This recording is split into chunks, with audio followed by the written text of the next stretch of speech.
Hi, I'm Will Grant. I'm here from the Centre for the Public Awareness of Science at ANU. I'm here to talk today about a panel that's being held at the ANU, Too Hot to Handle, Cutting Through the Climate Change Clutter. I'll be on the panel alongside Keane, Simon Grose, Tony Kevin and Will Steffen from the Climate Change Institute. I'm here just to introduce a couple of the issues we'll be talking about. Well, in general, I think we're at a position in Australia where we're in some sense stuck in the climate change debate. We have a variety of different people talking about a variety of different things. We have people from various sides of politics who are resisting the idea of climate change, people who accept the idea of climate change but are resisting the idea of a solution, and then people who accept the idea of climate change and want a solution, but still with all good intents and purposes we don't seem to be getting very far. So what I think we want to talk about is why the politics of climate change has ground to a halt in a certain extent. Why it is that Copenhagen next week, though it has been held up for the whole year as possibly the solution for climate change, the moment we're working towards where we'll get some sort of global consensus, is being now talked about as possibly a failure, possibly something that will be just another damp squib. I think there's definitely a large segment of the Australian population that is tuned out about climate change. On one hand, there's a large group of people who have long ago accepted that climate change is happening and want the government to do something about it, but are quite disengaged with the current discussion. They're not seeing anything in it from them. They're probably willing to make a sacrifice to their power bill or whatever it is, but none of this is forthcoming, so there is nothing for them to do. So I think they're quite disengaged and not really interested in climate change anymore. I think that's a big failure as well. We've been talking about climate change for quite some time now. There have been academic papers for 40 years talking about the science of climate change and possibilities and things like that. It's been in the popular press for at least 20 years. But I think that despite a widespread community acknowledgement that it's happening, a widespread understanding of the base reasons for it happening, we haven't actually progressed to an idea of what we can do about it, how we can stop it, and what the actual dangers are on a local scale level. A lot of these things, I think that the science of climate change has been problematically communicated because it's talking about it at a very global scale, talking about the entire world system changing, the degree changes of 2 degrees around the world.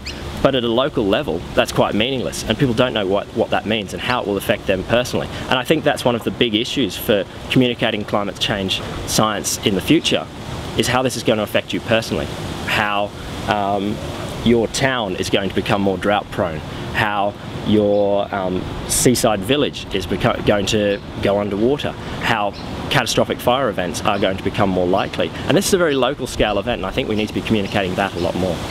I think there's been a failure in a sense in the media, perhaps for political reasons. Certain papers in Australia certainly have an ideological bent that leads to a certain position on climate change, but perhaps for simplistic reasons that the science can be quite difficult, or perhaps because it's not of great interest. But I think there has been a significant failure in the media in terms of presenting a supposed balanced view about climate change. When the overwhelming consensus of climate change scientists, and I'm not a climate change scientist myself, so I have to defer to experts, but the overwhelming consensus of those scientists is that climate change is happening and that it will have catastrophic impacts for the planet, and that we need to be doing something about that. That hasn't been communicated adequately, and neither have the range of possible solutions to climate change that we could start doing now. In a sense, I think that the key thing we need to be doing is start working out how we can better communicate not the science but the solutions and the strategies and what we can do and why we should be doing something. There's been a big failure that we've allowed this, the political discussion to some extent to come down to certainties. Whether climate change is happening with 100% certainty or not, and that's irrelevant really for how we should be making choices about the future. We should be making choices based on the idea of probabilities and risk and insurance. In a sense, we all deal with risk all the time. We drive our cars, but we take out insurance to cover us for some of the bad things that might happen. We need to be doing that with climate change.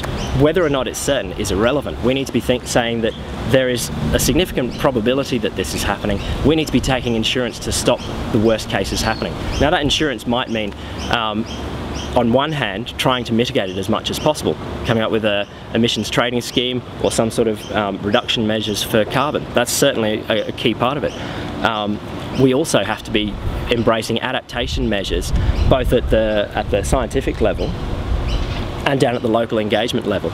We need to be designing our houses, designing our behaviours, designing our towns and our cities and our entire country infrastructure in a way that can deal with these problems in ways that will be coming up in the future. So it's both those things, working about how we can start adapting to climate change and how we can mitigate it if possible.